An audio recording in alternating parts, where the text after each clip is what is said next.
What is the Bhagavad Gita, and why are we reading it?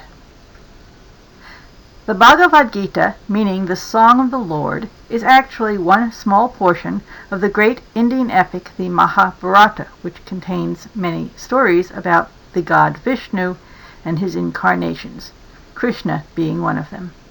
As such, it is merely a smriti, or remembered text, and technically less authoritative than the more ancient Vedas and philosophical Upanishads. However, in popular usage, the Gita stands out as a most significant text that informs and expresses both Hindu belief and practice. The Gita was written sometime between 400 BCE and 400 CE, though it has an oral history going back countless centuries earlier. The text reads as a play. The story being set on a battlefield in ancient India. Sanjata is the narrator of the story. Dhritarashtra, the elderly king to whom the story of the battle and dialogue between Arjuna and Krishna is being told. These are two but insignificant background characters.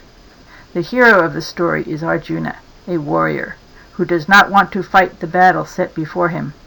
Krishna, his chariot driver, is actually an avatar, an incarnation, of the preserver god Vishnu. Krishna tries to convince Arjuna that, as a warrior, a member of the Kshatriya caste, it is his duty, his dharma, to fight for justice and righteousness. In the process of convincing Arjuna to fight, Krishna teaches our hero what is really important: concern for the eternal soul over material, worldly concerns, and pursuit of yoga, union with the divine. The Gita represents Hinduism in a nutshell, in that, in its brief 18 chapters, this text discusses the 4 yogas at some length. Krishna also discusses the principles of reincarnation and karma, Brahman and Atman, the 3 natures or gunas of man, and how they may manifest themselves in relation to the yogic practices. The main stress in the Gita seems to be on bhakti and karma yoga, devotion to God, especially through Krishna, and action in the world. Krishna even allows for women and low-caste people to pursue union with the divine through these yogas. Bhakti and karma yoga are easy paths, unlike jnana and raja yoga, which are more demanding of ability.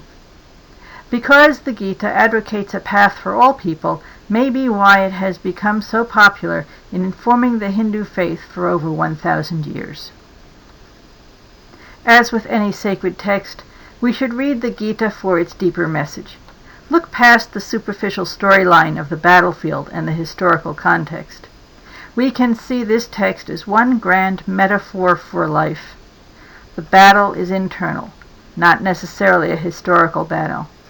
While what Arjuna represents, what those on the other side represent, what Krishna represents, what the field represents, what is being killed, all can be seen metaphorically.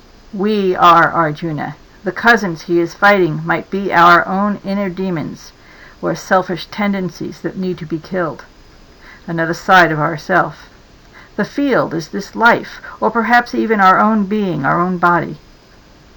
As you read this text, think about the universal and eternal truths this text may hold, and how they may apply to your life. Think about the lessons in the sacred text from your own religion, perhaps the Bible, and how they may relate to the message of this text. You may find some verses in the Gita that sound very familiar.